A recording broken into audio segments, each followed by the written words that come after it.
होणारी सिद्धी शीघ्र मिळू शकते, मिळून जाते असे लोक आहेत. साधारणपणे आपण समाजाकडे जर पाहिला तर समाज जो आहे हा अध्यात्माकडे किंवा ईश्वराच्या अर्चन पूजनाकडे जो जातो त्याचं मुख्य जे प्रयोजन असतं ते प्रयोजन हे त्याच्या प्रापंचिक समस्या, प्रपंचातल्या त्याच्या ज्या काही समस्या असतात त्या दूर करण्याकरता म्हणून तो ईश्वराची आराधना करतो. हे सर्वसाधारणपणे म्हणजे आपण जर समाजाकडे पाहिलं आणि जे आस्तिक आहेत, जे ईश्वराचं पूजन करणारे आहेत किंवा ज्यांना साधना करण्याची इच्छा आहे, तर त्या सगळ्या लोकांमध्ये आपण जर प्रमाण काढलं तर हे जास्तीत जास्त प्रमाण आपल्याला असं दिसतं की हे प्रमाण हे आपली इच्छा पूर्ण करण्याकरता, कुठली इच्छा तर प्रपंचामधले जे काही आवश्यक गोष्टी असतात, प्रपंचामध्ये ज्या समस्या आहेत त्या सर्व समस्यांचं समाधान मिळण्याकरता म्हणून ही मंडळी जी आहे ही सगळे परमेश्वराचं पूजन करत असतात. आणि मग आपल्याकडे जे पूजाशास्त्रामध्ये जे पंचायतनाची जी संकल्पना आली ही त्याच्यातूनच आली. वस्तुतः जर आपण पाहिलं तर आपल्या वेदांताच्या सिद्धांताप्रमाणे एकच तत्त्व आहे, एकमेव अद्वितीय असं त्याचं वर्णन आहे. परमात्मा तत्त्वाचं वर्णन कसं, एकमेव अद्वितीय, जो निर्गुण निराकार आणि जो सगुण निराकार असे दोन टप्पे जर पाहिले तर जेव्हा मनुष्य धारणेमध्ये असतो तेव्हा तो सगुण निराकाराकडे जात असतो. आणि सगुण निराकार म्हणजे ब्रह्मांड व्याप्त तत्त्व एकच आहे. पण ही झाली बौद्धिक पातळीवरची धारणा, त्याचा काय उपयोग होईल नाही होईल माहिती नाही. आणि म्हणून जेव्हा ह्या सगळ्या गोष्टीचा विचार जेव्हा आपण केला त्यावेळेस आपल्याला असं लक्षात येतं की प्रपंचातल्या समस्या सोडवायची असेल तर केवळ धारणेने ह्या समस्या सुटतील का असा एक प्रश्न अनेक लोकांना असतो. मग काय आहे की मग आपलं स्वास्थ्य चांगलं राहावं, आरोग्य चांगलं राहावं, आपल्याला ऐश्वर्य जे आहे हे पूर्णपणे व्यवस्थित धनसंपदा प्राप्त व्हावी, बुद्धी चांगली मिळावी, स्वास्थ्य चांगलं मिळावं, प्रपंच चांगला व्हावा, हा प्रत्येक माणसाचा एक मुख्य त्याचा उद्देश असतो. आणि प्रत्येक वयोगटामध्ये जरी विचार केला तरी त्याच्या गरजा या भिन्न भिन्न असल्या तरी त्या प्रपंचाच्या संदर्भातलाच असतात. म्हणजे अगदी तुम्ही लहान बालकापासून विचार केला आणि वृद्ध अतिवृद्धाचा विचार केला तरी वृद्ध अतिवृद्ध काय म्हणतात, माझे मुलं बाळं, माझे नातू, माझे पणतू हे जे आहेत ह्यांना चांगला धन मिळो, ह्यांना चांगलं स्वास्थ्य मिळो आणि त्यांच्याकडून माझी सेवा आणि माझ्याकडून त्यांच्यावर कृपा हे होऊन संसार हा प्रपंच हा चांगला हो असा विचाराचा अतिवृद्धावस्थेपर्यंत लहान बाळापासून. आणि मग त्याच्याकरता काय मग आपण अर्चन पूजन करतो. आणि मग पंचायतनाची संकल्पना त्यातून निघाली. पंचायतन जे आहे ह्याच्यामध्ये मुख्य जो कुलदैवत असतं की जे आपल्या कुळाला सांभाळणारं असतं त्याला त्याचं प्रमुख ठिकाण ठेवून बाकीच्या 4 देवता त्याच्या भोवताली ठेवतात. ही पंचायतनाची संकल्पनासुद्धा पंचज्ञानेंद्रियाला हे चैतन्य प्राप्त व्हावं आणि मग पंचज्ञानेंद्रिय पंचकर्मेंद्रिय हे कार्यरत राहावेत. दशेंद्रियाच्या माध्यमातून आपल्याला जे काही सुख प्राप्त करायचे, जे काही आपल्याला आपल्या इच्छा पूर्ण करायच्या आहेत त्या पूर्ण करण्याकरता म्हणून ह्या देवदेवतेची ही संकल्पना आली पूर्ण. मग त्यामध्ये गणेश, देवी, सूर्य, विष्णू, महादेव हे 5 मुख्य आहेत. आणि त्याच्यानंतर क्रियाप्रधान जे आहेत ते आपण पाहतो की शंख घंटा आहे, उदबत्ती आहे, दिव्याची ज्योत आहे आणि जलाचं कुंभन अशा प्रकारचं आपण 5 जे कर्मेंद्रियाचे क्रियाप्रधान असे 5 देवता मानतो. आणि हे 5 मुख्य देवता, हे 5 ज्ञानेंद्रिय असे दशेंद्रियांना पोषक असणारे हे जे काही 10 देवता आहेत. आणि त्याच्यामध्ये सुद्धा शास्त्रामध्ये सुद्धा ह्या दशेंद्रियाच्या अधिष्ठानाला देवताच्या संकल्पना मांडलेल्या आहेत की त्याच्या केंद्रबिंदूवर ह्या दशदेवता ज्या आहेत हे त्या इंद्रियांना प्रेरणा आणि ऊर्जा देत असतात. आणि ह्या इंद्रियांना कशाकरता ऊर्जा देत असतात तर प्रत्येक इंद्रियाची एक एक इच्छा असते. शब्द, स्पर्श, रूप, रसगंध हे 5 इच्छा आहेत. आणि या 5 इच्छामध्ये हे 5 इंद्रिय आहेत की शब्द कानाकरता, जो रूप तन्मात्रा जी आहे ती डोळ्याकरता, स्पर्श तन्मात्रा त्वचेकरता, अशा गंध तन्मात्रा नासिकाकरता आणि रस तन्मात्रा जिभेकरता. अशा प्रकारचं हे 5 ज्ञानेंद्रिय, 5 शब्द, 5 जे काही इच्छा आहेत हे इच्छा तृप्त करण्याकरता म्हणून आहेत. आणि ह्या इच्छा तृप्त करण्याकरता देवतांची गरज आहे म्हणून ते देवतांचं पूजन करतात. तर इथे त्यांनी निषेध मांडलेला नाही आहे पण त्याच्यामध्ये सिद्धांत मांडला. असं नाही की बाबा तुम्ही तुमची इच्छा पूर्ण करूच नका किंवा इच्छाच निर्माण करू नका, कारण आधी ते इच्छा निर्माण होणारच. इच्छेतून निरीच्छ स्थितीला जायचं, म्हणजे इच्छेचा निषेध नाही आहे, पण इच्छेमधून निरीच्छ स्थितीमध्ये कसं जायचं हा मार्ग भगवद्गीतेने दिलेला आहे. म्हणून पहिल्यांदा हा जो श्लोक आहे ना, 12वा जो श्लोक आहे, ह्या 12व्या श्लोकामध्ये त्यांनी जो सिद्धांत मांडला की ह्या मनुष्य लोकामध्ये कर्माचं फळ प्राप्त व्हावं ही पहिली गोष्ट आहे. आपण असं कर्म करायचं की त्याच्यामधून आपली इच्छा पूर्ण होईल. ती ही इच्छा पूर्ण करण्याकरता मनुष्य कार्य करत असतो, पण ते करत असताना त्याला हे माहिती नाही की ह्या देवदेवतेमध्ये एकच तत्त्व काम करतं. जसं इलेक्ट्रिसिटीचं मागच्या वेळी उदाहरण दिलं की वेगवेगळं पंखा आहे, लाईट आहे, कम्प्युटर आहे, या सगळ्यामध्ये एक इलेक्ट्रिसिटीच काम करत असतं. जे मुख्य जर तुमचा सोर्स इलेक्ट्रिसिटीचा नसेल तर बाकीचे इक्विपमेंट काम करणार नाही. पण प्रत्येकाचं जे काही म्हणजे त्या प्रत्येक डिव्हाइसचा जो उपयोग आपल्याला तो भिन्न भिन्न आहे. पंख्याच्यामुळे वारा मिळेल, बल्बमुळे आपल्याला उजेड मिळेल, त्याच्या ज्या आपल्या इच्छा पूर्ण करणार आहेत त्या भिन्न भिन्न आहेत. पण ह्या सगळ्या देवदेवतेमध्ये सुद्धा तुमच्या इच्छा पूर्ण, काहींना धनाची प्राप्ती करायची, लक्ष्मीचं व्रत केलं, काहींना विद्येची प्राप्ती करायची, सरस्वतीचं हे गणेशाचं पूजन केलं, अशा देवदेवता भिन्न भिन्न आहेत. पण या सगळ्या देवदेवतेमध्ये तोच परब्रह्म परमेश्वर आहे ही धारणा एकदा व्हायला लागली की मग थोडंसं मनुष्याची भूमिका ही या कर्मफळामध्ये जी काही त्याची इच्छा असते त्याच्यापासून ती वेगवेगळी व्हायला लागते. तर ही होण्याकरता काय करायचं, म्हणून पुढचा श्लोक जो घेतला 13वा श्लोक, 13व्या श्लोकामध्ये आपण मागच्या वेळेस पाहिलं की त्याचा अर्थ असा आहे की ब्राह्मण, क्षत्रिय, वैश्य, शूद्र असे जे 4 वर्ण आहेत, हे 4 वर्ण हे गुण आणि कर्म याच्या विभागानुसार माझ्याकडूनच त्याची रचना झालेली आहे आणि त्याचा करता मी असून मी अविनाशी परमेश्वर आहे आणि हे मी करत असताना सुद्धा मी अकर्ता आहे, असं त्यांनी पुढच्या वेळेस पुढच्या 13व्या श्लोकात सांगितलं. त्याच्यात मी थोडक्यात सांगतो परत की हे सांगताना काय उद्देश होता की ह्या ज्या तुमच्या इच्छा पूर्ण करायच्या आहेत ना, त्या इतक्या अमर्याद इच्छा आहेत की तुम्हाला हे माहितीच नाही की मध्ये किती साठा इच्छेचा. थोडा पुंजका बाहेर येतो, पण कारण देहामध्ये अनंत येषणा अनंत इच्छा या बीजस्वरूपामध्ये समुच्चित आहेत आणि त्या कोणत्या इच्छा बाहेर येतील आणि कोणत्या तुम्हाला वाहून घेऊन जातील हे सांगता येत नाही. म्हणून त्याला कुठेतरी एक प्रकारची व्यवस्था, एक शिस्त असावी.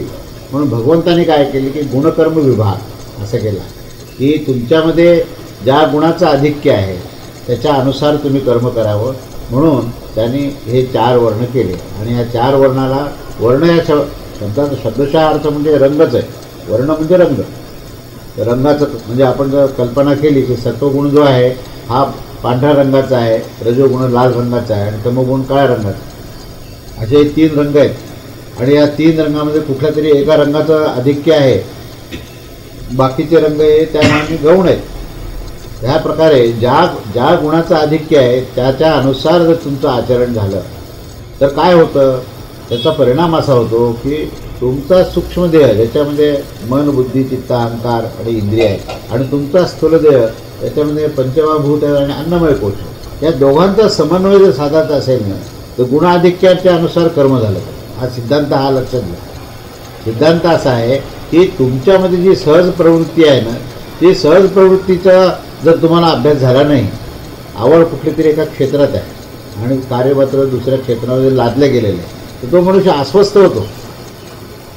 ह्या माणसाची त्या ठिकाणी तन्मयता होत नाही, एकाग्रता होत नाही. त्याचं कारण असं आहे की गुण काहीतरी वेगळे आहेत आणि कर्म काहीतरी वेगळं. मग अंतःकरणामध्ये गुण असतात आणि स्थूलदेहामध्ये कर्म असतात, हे लक्षात घ्या.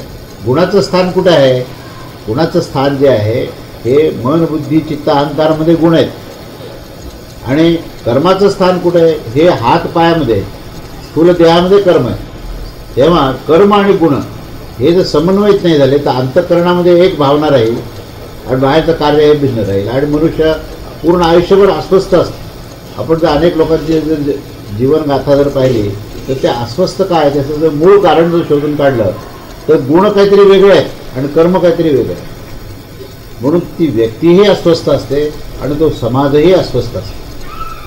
पूर्ण समाजाचा जरी विचार केला तर आपल्याला असं लक्षात येईल की ज्याच्यामध्ये जे कौशल्य आहे, जे गुण आहेत जी कार्य करण्याची क्षमता आहे त्या क्षमता ही त्याच्या अंतःकरणामध्ये आहे त्या गुणाच्या अनुसार. तर ही गुणाच्या अनुसार असणारी जी क्षमता आहे त्या क्षमतेचा कुठेही विचार न होता प्रत्येक व्यक्तीला समान पातळीवर आणण्याचा प्रयत्न चालू आहे. आता काय चालू आहे की समता. मी मागच्या वेळेस समता आणि विषमतावर थोडा प्रकाश टाकला होता की समता म्हणजे काय आणि विषमता म्हणजे काय. समता ही आत्मतत्वामध्ये आहे, विषमता ही त्रिगुणात आहे. आणि गुणाच्या अनुसार कर्म जर केलं तर सगळीकडे संतुलन होणार आहे. समाजाचं संतुलन जर व्हायचं असेल तर ज्या ज्या व्यक्तीचा ज्या ज्या व्यक्तिसमूहाचा जो जो गुण आहे त्यानुसार जर कर्म केलं तर संबंध समाज जो आहे हा संतुलित राहील. आपल्या शरीराचं उदाहरण, पायाने चाललं पाहिजे, हाताने काम केलं पाहिजे, डोळ्यांनी पाहिलं पाहिजे, कानाने ऐकलं पाहिजे. प्रत्येक इंद्रियाला असं काम वाटून दिलेलं आहे. त्याच्यामध्ये जो विषमता असणारच. आणि प्रत्येक इंद्रियामध्ये हे भिन्न भिन्न फंक्शन दिलेलं आहे आणि हे जन्मजात दिलेलं आहे. असं नाही की नंतर कोणीतरी त्याच्यावर आरोपित केलं की जन्म झाल्यानंतर एक 6 महिन्यानंतर की आता सांगितलं कोणीतरी कानाला की तू आता ऐकायचं काम कर बरं, डोळ्याला सांगितलं. असं नाही आहे. ही त्याच्या जन्मापासून त्याला प्राप्त झालेले ते गुण आहेत. तसं अंतःकरणामध्ये सुद्धा काही गुणाचा समुच्चय आहे आणि त्याच्यानुसार त्याला आचरण करायचं. ती ही व्यवस्था ही परमेश्वरानेच म्हणजे त्या पूर्ण कॉस्मिक लेवलवर जी सिस्टीम आहे त्या सिस्टीममध्येच ती इनबिल्ट आहे. परमेश्वर तत्व म्हणजे निर्गुण निराकार तत्व आहे. म्हणजे ती सगळ्या पूर्ण ब्रह्मांडामध्ये चाललेली ती ज्ञानाधिष्ठित क्रिया आहे. ती ज्ञानाधिष्ठित क्रिया जी संबंध ब्रह्मांडात चालू आहे तीच तुमच्यामध्ये चालू आहे. पण त्याला न ओळखल्यामुळे अहंकारवश मनुष्य काय करतो की मला असं नाही असं करायचं, मला असं नाही असं वागायचं. माणसाला दिलेली जी स्वाधीनता आणि स्वातंत्र्य आहे ना त्याचा दुरुपयोग झाल्यामुळे काय होतं की गुण एकीकडे आहे आणि कर्म एकीकडे आहे. अंतःकरणातला जी क्षमता आणि भाव जो आहे तो एकीकडे आहे आणि बाहेर आचरण मात्र दुसरीकडे आहे. तर ही जर व्यवस्था जर पूर्ण केली तर समाजात संतुलन राहील. ते संतुलन टिकण्याकरता आणि शेवटी ह्याचा मुख्य उद्देश जो आहे तो गुण आणि कर्माच्या अनुसार जर स्वधर्म पाळला तर तो स्वधर्मातून तो स्वरूपाकडे जातो. प्रवास कुठे हे बघा तुम्ही. स्वभावाच्या अनुसार स्वधर्म आहे आणि स्वधर्म पालन केल्यानंतर तो स्वाभाविक स्वरूपाकडे जातो. स्वरूपाकडे जाणं म्हणजे काय, म्हणजे तो जीव जो आहे तो जीव हा भगवत भावात जातो. कसा जातो तो, त्याचा जाण्याच्या आधी अडथळा काय होता, अडथळा हा होता की त्या अंतःकरणामध्ये जो अहंकार होता की नाही तो अहंकारच त्याला विकारामध्ये घेऊन जात होता. का बरं विकारात घेऊन जात होता, कारण गुणाच्या अनुसार कर्म होत नव्हतं. हे कारण आहे त्याचं मूळ कारण त्याचं हुडकून बघा. माणसाला अहंकार केव्हा येतो, जी लायकी नाही तेव्हा जी त्याला जबाबदारी मिळाली, ज्याची काही ती लायकी नाही आहे आणि तशा प्रकारची त्याला सत्ता मिळाली की त्याचा अहंकार वाढतो. राजाचा मुलगा जेव्हा राजा होतो त्याला राजा होण्याचा अहंकार होत नाही. राजाचा मुलगा जेव्हा राजा होतो ना, कारण पिढ्यानपिढ्या त्याचे राजा होण्याचं काम चालूच आहे. पण एखादा अतिशय निकृष्ट दर्जाचा मनुष्य आणि त्याने मात्र तलवारीने लढाई करून राजाला मारला आणि राज्यावर बसला तर त्याला अहंकार निर्माण होतो की मी राजा झालो आहे. त्याची जी स्वाभाविकता आहे ती स्वाभाविकता त्या ठिकाणी टळलेली असते. म्हणून जे ज्याप्रमाणे गुण आहे त्याप्रमाणे जर कर्म केलं तर त्या कर्म करताना कर्तृत्वभाव राहत नाही. कर्तृत्वभाव तेव्हाच राहतो ज्यावेळेस अहंकाराचं अधिष्ठान आहे आणि क्षमता नसलेलं कार्य आपण हाती घेतलं तेव्हा अहंकार निर्माण होतो, तेव्हा तो विकार निर्माण होतो, तो मल निर्माण होतो आणि त्या मलातून तो कधीही स्वाभाविक आणि सहज अवस्थेमध्ये जात नाही. तो नेहमी विक्षेपित अवस्थेमध्ये असतो. सहज अवस्थेमध्ये गेला तर तो स्वरूपात जाईल. स्वरूपात जाण्याकरता, स्वरूप म्हणजे आत्मभावामध्ये जाण्याकरता त्याला एकमेव उपाय असा आहे की तो सहज स्थिती गेलाच पाहिजे. आपण काहीतरी करतोय हा भाव जिथे निर्माण झाला त्या ठिकाणी समजायचं की अजून परमेश्वराच्या जवळ आपण जायला अजून पुष्कळ अवकाश. अगदी पूजा जरी केली ना, आपण फार चांगली पूजा केली, ह्याचं जर कौतुक झालं तर परमेश्वर बाजूला राहील आणि आपलंच कौतुक वाढत राहील आणि हे नकळतपणे होतं. पण तो पुजारी आहे ना त्याला जर म्हटलं कोणी की काय छान पूजा केली त्याच्यामुळे ते काय ते सांगायचं, हे तर आम्ही परंपरेने करतच आलो आहे. पण ज्याने कधीच पूजा केली नाही त्याने जर केली तर तो काय म्हणेल, बघा किती छान पूजा केली, सगळ्याला बोलवेल, बघा आजची पूजा किती छान आहे. कारण तो कधी करतच नव्हता ना, म्हणून त्याला त्याचं विशेषत्व वाटतं. मग हे जे कर्तृत्वभाव का निर्माण होतो की गुणाच्या अनुसार कर्म न झालं तर कर्तृत्व भाव निर्माण होतो. हे त्याचं लक्षात घ्या. हे सांगण्याचं काय प्रयोजन आहे हे जर कळालं ना, नुसता सिद्धांत समजून उपयोग नाही. त्या सिद्धांताचं रहस्य काय आहे आणि त्याचं प्रयोजन काय आणि तो कोणत्या दिशेने भगवद्गीता घेऊन जाते आपल्याकडे. भगवद्गीता आपल्याला पहिल्यांदा तुमचा स्वभाव काय म्हणजे गुण आणि कर्म, स्वभावाच्या अनुसार स्वधर्म काय म्हणजे गुणाच्या अनुसार कर्म करत असताना ते कर्म जे आहे हे आपल्या वर्ण आणि आश्रमाला धरून आहे की नाही, शास्त्राला धरून आहे की नाही, हे जर आपण पाहिलं तर स्वधर्म सिद्ध झाला. आणि स्वधर्म सिद्ध झाला की तो सहज होतो. स्वधर्माचं प्रयोजन ही सहज अवस्थेत जाण्याकरता आहे. आणि सहज झाला की तो त्याची तंद्री लागते. तीच समाधी आहे. सहज अवस्था हीच समाधी आहे. समाधी म्हणजे तुम्ही केवळ मेडिटेशनच्या स्टेजला बसले आणि तुमचं षटचक्र भेदन करून तुम्ही सहस्रार चक्रामध्ये जाऊन बसले तर त्याच्यामध्ये पुन्हा एकदा उत्थान आहे. म्हणजे ते झालं की पुन्हा कधीतरी ती संपणार आहे. ती अवस्था संपते. मनुष्य 15 मिनटं, 1 तास, 2 तास बसेल, 3 तास, काही लोक काही महिने बसतील, पण पुन्हा उठावं लागतं त्याचं. उठले की पुन्हा सगळं पुन्हा त्याचा अहंकार आणि बाकी सगळ्या गोष्टी होतात. हा फरक आहे. भगवद्गीता त्या तशा प्रकारच्या समाधीचा पुरस्कार करत नाही. भगवद्गीता कोणत्या समाधीचा पुरस्कार करते लक्षात घ्यायचं. भगवद्गीता म्हणते की अखंड समाधी पाहिजे, अखंड कार्यरत राहा आणि अखंड समाधीत राहा. हा पुरस्कार भगवद्गीतेचा आहे. पण तो केव्हा होईल माहिती आहे का, जेव्हा तुम्ही स्वभावाच्या अनुसार स्वधर्म पाळत असताना तुम्ही स्ववर्ण आणि स्वआश्रम याच्या अनुसार शास्त्राच्या अनुसार आचरण करता करता तुम्ही जेव्हा सहज अवस्थेत जाल तेव्हा तीच समाधी अवस्था नाही.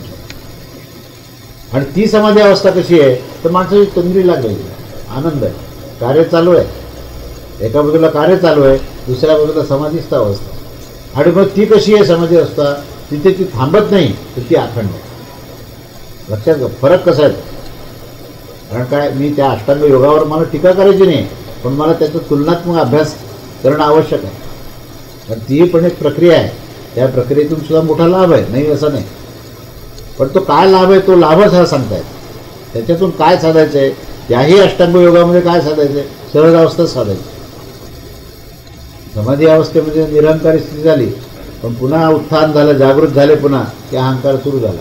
अखंडपणे अहंकार कसा दूर व्हावा तर तो स्वधर्मानेच दूर होऊ शकतो. तो वर्ण आणि आश्रमाच्या अनुसार गुणकर्माच्या अनुसारच तो सहज अवस्थेत जाईल आणि सहज अवस्थेतूनच तो स्वरूपात जाईल. अशा करता ह्या उद्देशाने हा 13वा श्लोक आपण मागच्या वेळेस पाहिला. त्याच्यानंतरचा पुढचा जो श्लोक आहे तो भगवंतानी आपल्या कर्माची दिव्यता काय त्याचं वर्णन केलेलं आहे त्यांनी. त्यामध्ये 14वा श्लोक असं म्हणतो की न माम कर्माणि लिंपन्ति न मे कर्मफले स्पृहा इति माम यः अभिजानाति कर्मभिः न सह बध्यते. कर्माच्या फळामध्ये माझी स्पृहा नसते म्हणून मला कर्मे लिप्त करीत नाही. अशा प्रकारे जो मला तत्वतः जाणून घेतो तो सुद्धा कर्माने बांधला जात नाही. याने नकळतपणे स्वतःचं सांगताना तुम्ही कसं वागावं हे सांगितलं. भगवंत कसे आहेत हे भगवंत स्वतःच सांगतात पहिली गोष्ट. आणि ते सांगत असताना उद्देश काय सांगण्याचा की माझं जसं हे आचरण आहे, माझी जशी धारणा आहे तसं माझं आचरण आणि माझी धारणा ती तुम्ही स्वीकारा. तुम्ही जर ती स्वीकारली तर मी काय हे तुम्हाला कळेल, तोपर्यंत कळणार नाही.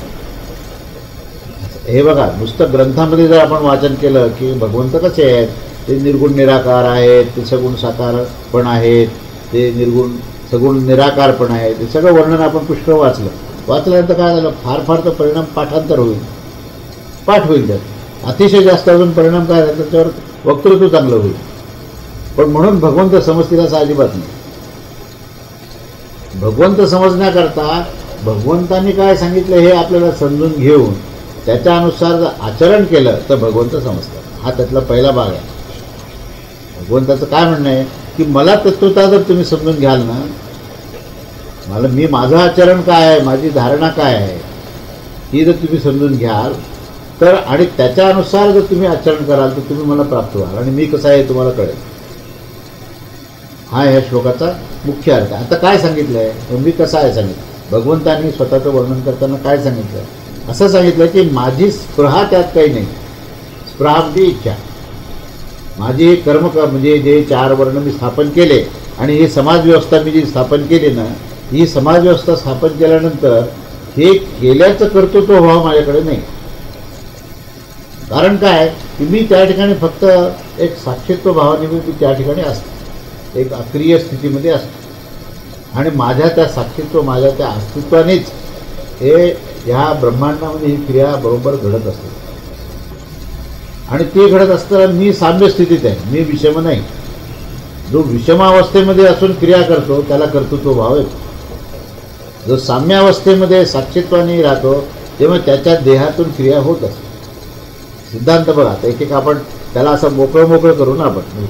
त्याच्यामध्ये जो सिद्धांत सांगितला आहे की बाबा इच्छा नसते ना, आम्हाला इच्छा आहे, पण का आम्हाला इच्छा का निर्माण झाली आणि भगवंताला इच्छा का नाही आहे, हे जर कळलं नाही ना तर फक्त पाठांतर होईल. आणि कळलं तर आचरणात येईल, कळल्याशिवाय आचरणात येऊ शकत. भगवंत जे आहेत हे कसे आहेत तर ते सच्चिदानंद तत्व, साम्य अवस्थेत. सच्चिदानंद हा शब्द वापरला की साम्य अवस्था. आणि सत्तत्व, चित्तत्व, आनंद तत्व हे एकाच इक्वेशन आहेत. सत म्हणजेच चित्त आहे, चित्त म्हणजेच आनंद. आणि ते आपल्या स्थानामध्ये, आपल्याच आनंदामध्ये अतिशय शांतपणे आहेत. आणि त्यांच्या त्या अधिष्ठानावर हे आविष्कार, सगळं ब्रह्मांडाचा आविष्कार होतं. सगळं पूर्ण सूर्य, चंद्र, सगळं जे काही पूर्ण ब्रह्मांडामध्ये जे काही कार्य चालू आहे ते कार्य ज्ञानाशिवाय नाहीच. त्या ठिकाणी तुम्ही पाहाल की त्या ठिकाणी प्रत्येक गोष्टीमध्ये एक संतुलन आहे. प्रत्येक गोष्टीमध्ये एक नियमाने काम चालू आहे. नियमाने काम केव्हा चालू होतं, जेव्हा नियामक असेल तेव्हा. नियंत्रित कार्य केव्हा होतं, जेव्हा नियंता असेल तेव्हा. हे निश्चित आहे. आपल्या शरीराचा विचार करा. आपल्या शरीरामध्ये ज्या काही प्रक्रिया चालू आहे, म्हणजे देहाच्या मध्ये हृदयस्पंदन चालू आहे, रक्ताभिसरण चालू आहे, अन्नपचन चालू आहे, शरीरामध्ये अनेक अशा काही प्रक्रिया चालू आहेत, रासायनिक प्रक्रिया चालू आहेत. या सगळ्याच्यामध्ये प्रक्रिया चालू आहे तर त्या विशिष्ट नियमाने चालू आहेत. ते नियम आहे आणि त्या नियमाला नियंता आहे बरं का. आता तुम्ही जर म्हणाल की बा माझं हृदयाचं स्पंदन मी कसं करायचं हे मी ठरवतो, तर लोक हसतील. तुम्ही लोक म्हणतील अरे असं नाही जमत. बरं तो अशिक्षित माणूस असो का सुशिक्षित असो, हृदयाचं स्पंदनाचं नियमन बरोबर चालू आहे. म्हणजे जे अन्नपचनाची प्रक्रिया जी नियमाने त्याप्रमाणे चालेल. म्हणजे जे नियमाने चालते तिथे नियामक असतो आणि जे नियामक असतो त्या ठिकाणी ज्ञान असतं. नियंत्रण करणारा ज्ञानी असल्याशिवाय नियंत्रण होऊ शकत नाही. मग तिथे आपल्याला कर्तृत्वभाव राहतो का की मी अन्नपचन केलं असं कोणी आजपर्यंत अहंकाराने सांगितलं का? नाही सांगितलं. पण हाताने वस्तू एक उचलून कोणाला जर दिली तर मी दान दिलं असं म्हणतो तो. भगवंतामध्ये आणि आपल्यामध्ये काय फरक आहे? भगवंत तर फक्त तुमच्या एकट्याचा देह नाही, अनंत जीव मात्राचा देह तो चालवतो. एवढंच नव्हे तर ब्रह्मांडातले सगळ्या प्रकारच्या जे काही क्रिया प्रक्रिया चालू आहेत ते अतिशय नियमाने, अतिशय संतुलन ठेवून पूर्ण ब्रह्मांडाचा सगळा व्यापार हा भगवंत करतात. पण कसं करतात? करत असताना ते स्वतःच्या आत्मस्वरूपामध्ये बसलेले. त्याच्या तुलनेमध्ये आम्ही कसे आहोत? आम्ही जे आहेत ह्या प्रकृतीमध्ये बसलेलो. आमचं स्थान कुठं आहे? आम्ही प्रकृतीमध्ये बसलेलो. भगवंत जे आहेत ते आत्मस्थितीत बसले. आता आपण त्याची तुलनात्मक एक एक मुद्दे जर पाहिले तर ते निस्पृह का आहेत आणि आपण स्पृहायुक्त का आहोत, ही मीमांसा आपल्याला करणं आवश्यक आहे. आपण जेव्हा प्रकृतीत बसलो आहे तेव्हा प्रकृतीतल्या सगळे जे विकार आहेत ते आमच्यामध्ये येतात. प्रकृतीमध्ये क्रीडा चालू आहे, गुणक्रीडा चालू आहे आणि मग ती गुणक्रीडा जी आहे ती माझ्यामुळेच होते, मीच करतो. हा भाव त्या जीवामध्ये झाला, त्याला जीवभाव असं म्हटलं. त्या देहामध्ये काय जे काही समस्या आल्या, काही सुखदुःख आले तर ते सुखदुःख जो आहे तो म्हणतो माझंच डोकं दुखतं आहे, माझंच पोट दुखतं आहे, मला त्रास होतो. अशा प्रकारचा भोक्तृत्व भाव हा त्या जीवभावामुळे येतो. भगवंताला काय नाही. संतुलन काय? उत्पत्ती स्थिती लय होईल, मोठे प्रलय होतील, पण भगवंत कधी पण विचलित होणार नाही. ते आपल्या ठिकाणी शांत आहे. आपल्या पूर्ण आत्मस्थितीमध्ये ते अतिशय शांत आहे. म्हणून त्यांना भोक्तृत्व भाव नाही आहे, कर्तृत्व भाव नाही आहे. कर्तृत्व भाव असतानाच भोक्तृत्व भाव आहे. भोग केव्हा प्राप्त होतात माहिती आहे का? जेव्हा मी केलं असं म्हणालं की भोग प्राप्त होतो. ज्या दिवशी तुमचा कर्तृत्व भाव शून्य होईल ना त्या दिवशी तुम्ही लिहून घ्या की तुम्हाला कुठल्याही प्रकारचे सुखदुःख होणार नाही. मूळ कारण ते आहे. ते मी करता म्हणलं की मी भोगता आलोच तुझ्याकडे. आणि मग हे काय प्रकार चालू आहे म्हणून त्याची जेव्हा मीमांसा करायला लागतो तेव्हा जे ज्ञान प्राप्त होतं तेव्हा त्याला वाटतं आता आपण विशेष ज्ञानी झालो, म्हणून त्याला ज्ञातृत्व भाव तयार. तिसरा, म्हणून कर्तृत्व भावातून भोक्तृत्व भाव आहे आणि कर्तृत्व भोक्तृत्व समजल्यामुळे ज्ञातृत्व भाव. असे 3 भाव झाल्यामुळे जीव भाव इतका घट्ट झाला की त्या जीवभावामध्ये काय झालं की सगळ्या प्रकारच्या स्फुरा तयार झाल्या, इच्छा तयार झाली. आणि तो म्हणतो हे मी केलेलं आहे, हे माझ्यामुळे झालं. त्याच्या तुलनेत आपण भगवंता जर हे पाहिलं तर भगवंताने या ब्रह्मांडाची रचना केली, या ब्रह्मांडामध्ये स्वतः जाऊन बसलो. नुसती रचना नाही केली, प्रत्येक जीवमात्राचा देह करून ते स्वतःमध्ये जाऊन बसलं. उपनिषदामध्ये आपण पाहिलं आहे, तैत्तिरीय उपनिषदाचं जेव्हा आपण अध्ययन केलं तेव्हा त्यात काय दिलेलं होतं की देह निर्माण केला, नुसता देह निर्माण नाही केला तर त्या देहाच्या पेशीमध्ये स्वतः जाऊन बसलो. ब्रह्मांडाची निर्मिती करताना ब्रह्मांड स्वरूपच ते झाले. म्हणजे उपादान आणि निमित्त असे 2 कारण आहेत बघा, आणि दोन्ही भगवंतच आहे. उपादान कारण म्हणजे काय, ज्याच्यापासून ती वस्तू बनली त्याला उपादान कारण म्हणतात. जसं सुवर्णाच्या अलंकारामध्ये सुवर्ण हे उपादान कारण आहे, तसे भगवंत जे आहेत या ब्रह्मांडाचं उपादान कारण आणि पुन्हा आपल्या ठिकाणी स्थिर शांत बसले म्हणून निमित्त कारण. त्याच्यामध्ये कुठल्याही प्रकारचा स्वतःमध्ये कर्तृत्व भाव किंवा कुठली इच्छा नाही येतात, निष्प्रह आहे. म्हणून जे उपादान आणि निमित्त दोन्ही होतात ना त्यालाच भगवंत असं म्हणतात. आपण एक तर साक्षीत्व तरी होऊ किंवा उपादान करू, पण सर्वसाधारणपणे आपण उपादानच होतो, साक्षीत्व प्राप्त होणं कठीण नाही. आणि उपादान म्हणजे काय, त्या प्रकृतीमध्ये इतका आसक्त होतो की असं वाटतं मीच प्रकृती आहे, हा देह म्हणजे मीच आहे, असा भाव निर्माण झाल्यामुळे स्पृहा अतिशय इच्छा आहे. कारण एकदा स्थूल देहाला स्वतःचं अस्तित्व समजलं की सूक्ष्म देह त्याच्या पाठीमागे येतोच ते. आणि मग तो सूक्ष्मदेह म्हणजे मी, माझंच मन आहे, मीच मन आहे, मीच बुद्धी आहे, मीच चित्त आहे असं म्हणताना कारण देह लगेच त्याला लागून येतो आणि त्याच्यामध्ये सगळ्या इच्छा त्याला चिकटायला लागतात. आणि मग माझी अशी इच्छा आहे, मला असं पाहिजे, मला असं वाटतं, माझ्या स्वभावाच्यानुसार मला असं मिळालं पाहिजे, मला हे मिळालं नाही. सगळं जीवन याच्याने व्याप्त झालं आणि स्पृहायुक्त जीवन झाल्यामुळे, त्या प्रकृतीत आसक्त झाल्यामुळे तो कधीही साक्षीत्वाकडे जात नाही. पण भगवंत जे आहेत 7व्या अध्यायामध्ये ज्ञानविज्ञानामध्ये विस्ताराने दिलं आहे हा विषय. भगवंत जे आहे ते उपादान आणि निमित्त कारण आहे. इथे निमित्त कारणावर भर दिला आहे. हा जो विषय इथे जे मांडला आहे ते माझ्या साक्षीत्वाने हे सगळं ब्रह्मांड निर्माण होतं, पण मी त्याच्यामध्ये नाही, माझी कुठल्याही प्रकारची स्पृहा इच्छा नाही. आणि असा तू हो, हे मला माझं जे स्वरूप आहे ना हे पहिल्यांदा समजून घे. आणि असा जर तू होशील तर काय होईल, तू जर असा जर होशील तर मी काय आहे हे तुला खऱ्या अर्थाने कळेल. आणि जोपर्यंत तू तसा होणार नाही ना तोपर्यंत भगवंताला फक्त मूर्तीच्या रूपात पाहशील. मी भक्त, तू ईश्वर, मी तुझी अर्चन पूजन सेवा करेन इथपर्यंत आहे. पण कशा करता करेन, मला धनसंपदा पाहिजे, मला संपत्ती पाहिजे, मला ऐश्वर्य पाहिजे, मला लौकिकता पाहिजे, माझं स्वास्थ्य उत्तम झालं पाहिजे, माझ्या कुटुंबाचं सगळं झालं पाहिजे. म्हणजे मी आणि तू वेगळा, मी आणि तू वेगळा, आणि मी म्हणजे इच्छेचा समुच्चय आहे. आणि भगवंत तर निष्फळ आहे. मग अशा भगवंताचं जर तत्वतः स्वरूप न समजता आपण केवळ एक मूर्तीच्या रूपामध्ये किंवा एक देहाच्या रूपात मनुष्याला जर पाहिलं तर आपले सगळे विकार हे आपल्यामध्ये अजून जास्त जम धरून बसते.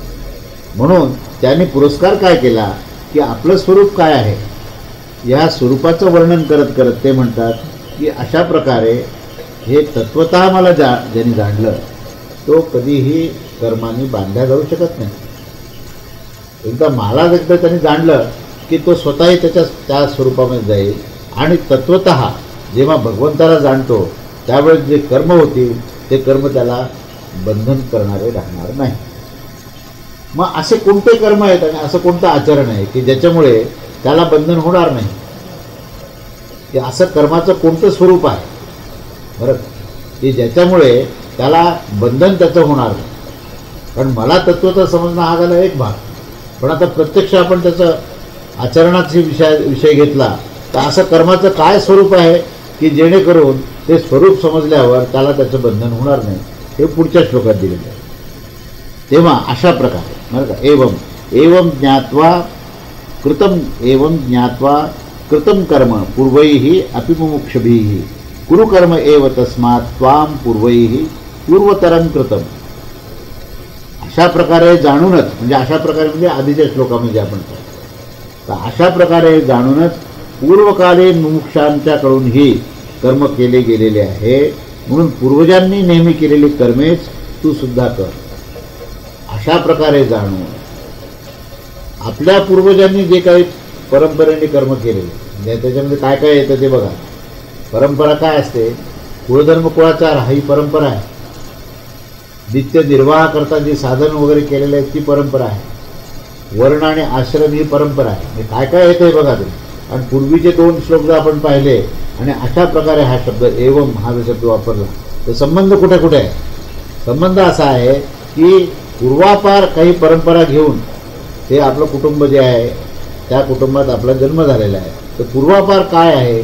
केवळ निर्वाहाचं साधनच नव्हे, की ती धारणा, जे गुण आहेत, जे गुणकर्म आहेत, ते गुणकर्म जे आहेत त्या गुणकर्माच्या अनुसार तुझा जन्म झालेला असल्यामुळे तुला परंपरा काय ही समजली पाहिजे.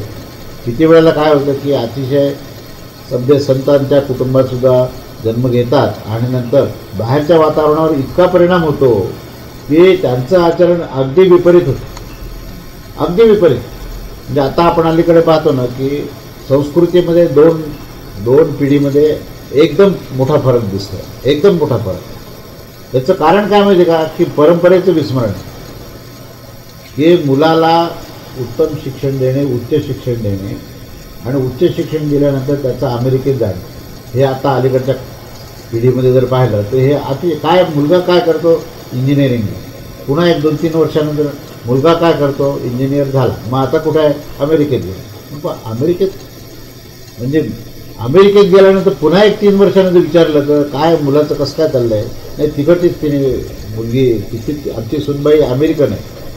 पुढे अजून एक 10 वर्षानंतर म्हणजे मला ग्रीन कार्ड आला आहे, आता मलाही तिथे अमेरिकेला जायचं. ठीक आहे, अमेरिकेत जाणं हा विषय हे नाही आहे, पण काय परंपरा आणि काय संस्कृती होती. आणि आता तो मनुष्य जो साधारणपणे 65-70 वर्षाचा जो माणूस आहे ना, त्याचं सगळं रूपच पालटलेलं असतं. त्याचा पोशाख बदललेला असतो, त्याची भाषा बदललेली असते, त्याची दिनचर्या बदललेली असते. कशा करता? अमेरिकेत गेल्यामुळे. बरं, हे सगळं बदल जो आहे, बदलही व्हायला हरकत नाही. प्रकृती परिवर्तनशील आहे असा सिद्धांत जरी मांडला तरी मनुष्य संस्कृती तर टिकली पाहिजे. आमचं हे म्हणणं नाही आहे, परिवर्तनाचा विरोध नाही आहे, पण परिवर्तन कसं पाहिजे की मनुष्य संस्कृतीचं उत्थान होण्याकरता. पण परिवर्तनामध्ये जर मनुष्याचा पशु जर होत असेल तर ते भयावह आहे. आपण आता ह्या समाजाचं जर आपण अध्ययन केलं आणि आपण सर्वसाधारण कुटुंबाचा जर विचार केला तर साधारण 3 पिढीपूर्वी जे काही जे कुटुंब होतं ते कुटुंब हे एकत्र कुटुंब पद्धती होती. त्याच्यामध्ये वृद्ध माता पिता, त्याचे 3-4 मुलं, त्यांचे येणारे मुली बाळी जावाई वगैरे येणारे जाणारे, अशा प्रकारचं एक 20-25 लोकांचं कुटुंब होतं.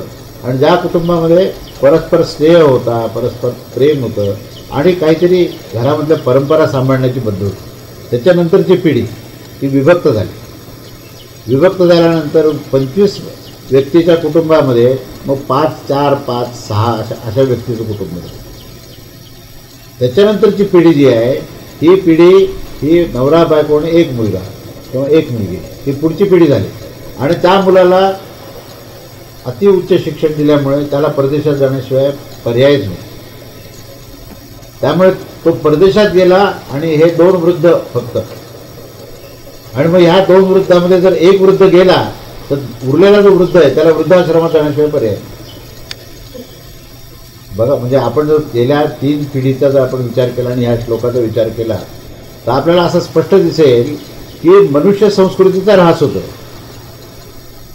म्हणजे मी वेदांत आणि बाकीच्या गोष्टी नंतर बोलेल, पहिल्यांदा तो मनुष्य तर असला पाहिजे ना. मनुष्यत्व जर टिकलं तर संस्कृती टिकेल. मनुष्यत्वच टिकलं नाही तर संस्कृती कुठून टिकणार? मनुष्यत्व न टिकण्याचं कारण काय? तर आमची जी परंपरा होती, आमची जी जीवन पद्धती होती, आमची जी कुटुंब पद्धती होती, त्याच्याबद्दलचा विचार हा गौण झाला. मग कोणता विचार वाढला? त्याच्यातही कुठला विचार आला? तर धनसंपदा, पैसा पुष्कळ मिळाला पाहिजे. कशाकरता मिळाला पाहिजे माहीत नाही, पण मिळाला पाहिजे. लौकिकता, माणसाची प्रसिद्धी खूप झाली पाहिजे. ऐश्वर्य, सगळ्या भोगवस्तू मिळाल्या पाहिजे. आणि त्याच्यासमोर आई वडील किंवा आप्तस्वकीय नातेवाईक हे गौण. त्याच्यासमोर तुमची परंपरा, काही घराची कुळधर्म कुळाचार ते गौण. बरं, त्याचा परिणाम काय झाला? ठीक आहे, तुम्ही त्या देव धर्म सगळा टाकला, मान्य आहे. सुखी झाले का? आनंदी झाले का? हा पुढचा प्रश्न आहे. हे सगळं तुम्ही केलं, धनसंपदा मिळवली, सगळं मिळवलं, सुखी झाले का? आनंदी झाले का? हा प्रश्न आहे पुढचा. तो तर प्रश्न विचारायला काहीच हरकत नाही. समजा एखाद्याने म्हटलं पण तुम्ही अमेरिकेत जा, कुठेही जा, पण तुम्ही आनंदी राहा बरं काय, असं म्हटलं तर मला वाटत नाही मतभेद होते. बाकीचे सगळे मतभेद होते. पण कोणी म्हटलं बरं दुःखी होऊ नको बाबा, चांगलं स्वास्थ्य चांगलं ठेव आणि सुखी राहा, असं म्हणा, हे मला मान्य आहे, ह्याच्याबद्दल काही दुमत नाही आहे. मग तो सुखी होतो का? काय त्या ठिकाणी सुख जे आहे हे सुख टिकतं का? आनंद राहतो का? तो म्हणाला, अहो तिथे गेल्यानंतर मला इतकी भारताची आठवण येत होती, असं वाटत होतं की पुन्हा जुन्या वाड्यात यावं, पुन्हा जुन्या घरात यावं, अजून जुन्या लोकांना भेटावं. आणि त्यांची आपुलकीचे चार शब्द करता तो असा आसुसलेला, त्याची क्षुधा जी आहे वाढलेली. त्याच्या पुढची पिढी म्हणते की हे आम्हाला काही माहितीच नाही. आता नंतरची जी येणारी पिढी आहे ना, पुढची, त्याच्याही पुढची, आता जे अमेरिकेत जी प्रजा निर्माण झाली त्या प्रजेचा जर विचार केला तर त्यांना हे काही माहितीच नाही ना. त्यांना ही भाषा माहिती नाही, त्यांना ही संस्कृती माहिती नाही, त्यांना हे तत्त्वज्ञान माहिती नाही, त्यांना हे मनुष्यत्व माहिती नाही. मग असं झाल्यानंतर हा मनुष्यत्वाचा जर ऱ्हास झाला तर जीवन जगण्याचा उद्देश काय? ह्या जीवनाचा उद्देश हा सच्चिदानंद तत्व, स्वातंत्र्य, स्वाधीनता, स्वाभाविकता, संपूर्ण आनंद, संपूर्ण तृप्ती, संपूर्ण समाधान प्राप्त करण्याकरता जे जीवन होतं त्याच्या विपरीत काय झालं? अगदी विरुद्ध झालं. अखंडपणे संघर्ष चालू आहे, अखंडपणे वेगाने पळणं चालू आहे. काय प्राप्त करायचं माहीत नाही, कुठे पळतोय, कशाकरता पळतोय, काय उद्देश आहे माहीत नाही. असं हे वेगाने पळणं आणि गतीमध्ये ही अधोगतीच्या दिशेने जाणं, अशा प्रकारचा समाज आपण निर्माण होताना पाहतोय. त्या सगळ्या ह्या सगळ्या या दृश्याच्या समोर जर हा श्लोक जर आपण पाहिला की आपल्या पूर्वजांनी काय कार्य केलेले, आपल्या पूर्वजांनी कोणते सिद्धांत जे आहे ते आपल्या प्रत्यक्ष आचरणात आणलेले, अर्चन पूजन, कुलधर्म कुळाचार, संस्कृती, तत्त्वज्ञान, मी बाह्यक्रियेचं गौणत्व मानतो. बाहेर जी क्रिया आहे ना त्याचं कदाचित थोडंसं गौणत्व जरी ठेवलं तरी कोणत्या आधारावर होतं हे? ही जी बाहेरचं आचरण जे होतं या आचरणाला आधार काय होता? तो आधार तर आपल्याला ते वैश्विक सत्य आहे. म्हणजे समजा आपण एक 25-50 पिढ्याचा जर आपण अभ्यास केला तर परिवर्तन प्रकृतीमध्ये होणं ही स्वाभाविक गोष्ट. वेशभूषा बदलेल, भाषेमधले काही उच्चार आचार बदलतील, पण जी धारणा आहे ना की हे ईश्वर तत्व आहे, हे सच्चिदानंद तत्व आहे, हे अमरतत्व आहे, ही धारणा आहे ना त्याच्यामध्ये बदल होणं शक्य नाही. तुम्हाला नाही कळालं तर हा तुमचा दोष, म्हणून परमेश्वराचं काही बिघडत नाही. एखादा म्हणाल की मला नाही पांडुरंगाचा विश्वास नाही आहे, मग त्यामुळे पांडुरंगाचं बिघडणार नाही. की तुमचा जर समजा गुरु तत्वावर विश्वास नाही आहे ना म्हणून काही गुरुतत्वाचं बिघडणार नाही, कारण ते अखंड अविनाशी तत्व, की अजन्मा अमरतत्व आहे ते. तुम्हाला जर ते प्राप्त झालं तर तुमचा लाभ आहे, नाही झाला तर तुमचा मार्ग तुम्हाला मोकळा आहे. त्यामुळे परंपरेकडे, संस्कृतीकडे पाहताना दोन दृष्टीने पाहायला पाहिजे. एक दृष्टी अशी आहे की जे आचरणाचा संबंध, दुसरी दृष्टी आहे ती धारणेचा संबंध. धारणा ही सगळ्यात महत्त्वाची. आचरणामध्ये थोडे बहुत बदल होऊ शकतात. गुरुचरित्र वाचताना पुष्कळदा असं दिसतं की गुरुचरित्रामध्ये जे अधिक दिलेले आहेत, पूर्ण दिनचर्या कशी असावी अशा प्रकारे दिलेले आहे, ते या काळामध्ये फार अवघड आहे, अशक्य आहे. महाराजांनी सांगितलं की ठीक आहे, तू स्वामींकडे जा. नरसिंह सरस्वती स्वामींच्या गुरुच्या पदावर बसून काही दिवस साधना केली. त्यांनी सांगितलं, अरे काळ बदलला आहे बरं का, तू स्वामी समर्थांकडे जा. कशाकरता? अवधूत आहे, सगळ्या काळामध्ये कसं वागायचं पूर्ण सांगणार. त्यामुळे आचरणाकडे हे थोडंसं रवणत्व देऊन धारणेकडे महत्त्व दिले.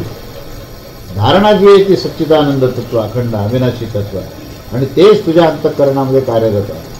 त्याच्यावर तुझा विश्वास ठेव आणि त्याच्यानुसार सदाचार सिद्ध कर. म्हणून त्या सत्तत्वाच्या आधारावर सदाचार सिद्ध करण्याकरता जी धारणा आहे आणि जो सदाचाराचा आविष्कार आहे त्याच्यामध्ये बदल होऊ शकेल. पण धारणा चुकली की सद्वर्तनाचं दुर्वर्तन होतं. म्हणून पैसा तर कमवला पाहिजे, पण पैसा कमवत असताना जर सद्वृत्ती नसेल, धर्माचं अधिष्ठान नसेल, तर त्या पैशाचा 10 अशा वाटा फुटतील की तुमचं जीवन उद्ध्वस्त व्हायला वेळ नाही लागणार. म्हणून पैसा हा साधन मात्र आहे, पैसा हा उद्देश मात्र नाही. ऐश्वर्य जे आहे हे साधन मात्र आहे, उद्देश होऊ शकत. उद्देश काय आहे? पूर्ण तृप्ती, पूर्ण समाधान, पूर्ण आनंद, पूर्ण ज्ञान हा उद्देश आहे आणि परमेश्वर प्राप्ती हा उद्देश आहे. आणि धारणा काय की त्याच्यामुळेच माझं अस्तित्व आहे. ह्या दोन्हीचा सांगड केव्हा होईल माहिती आहे का?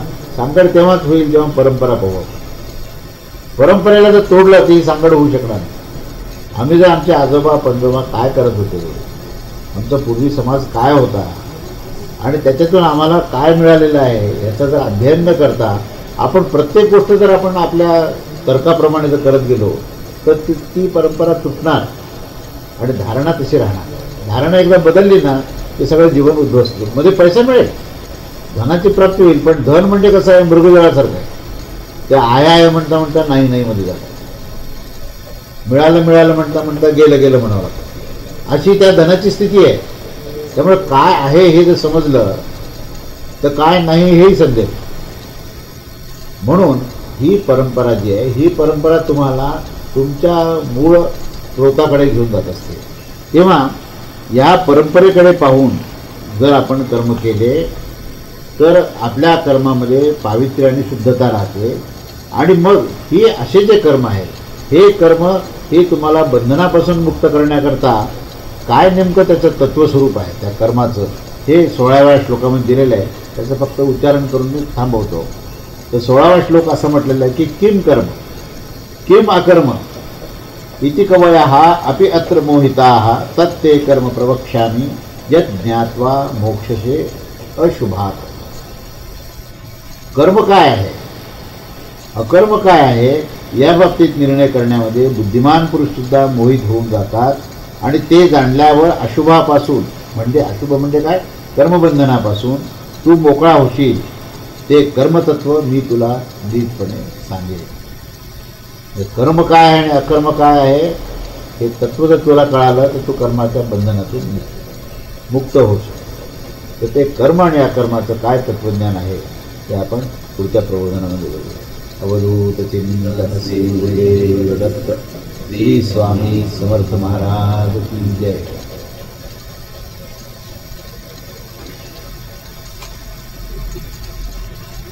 हे बंद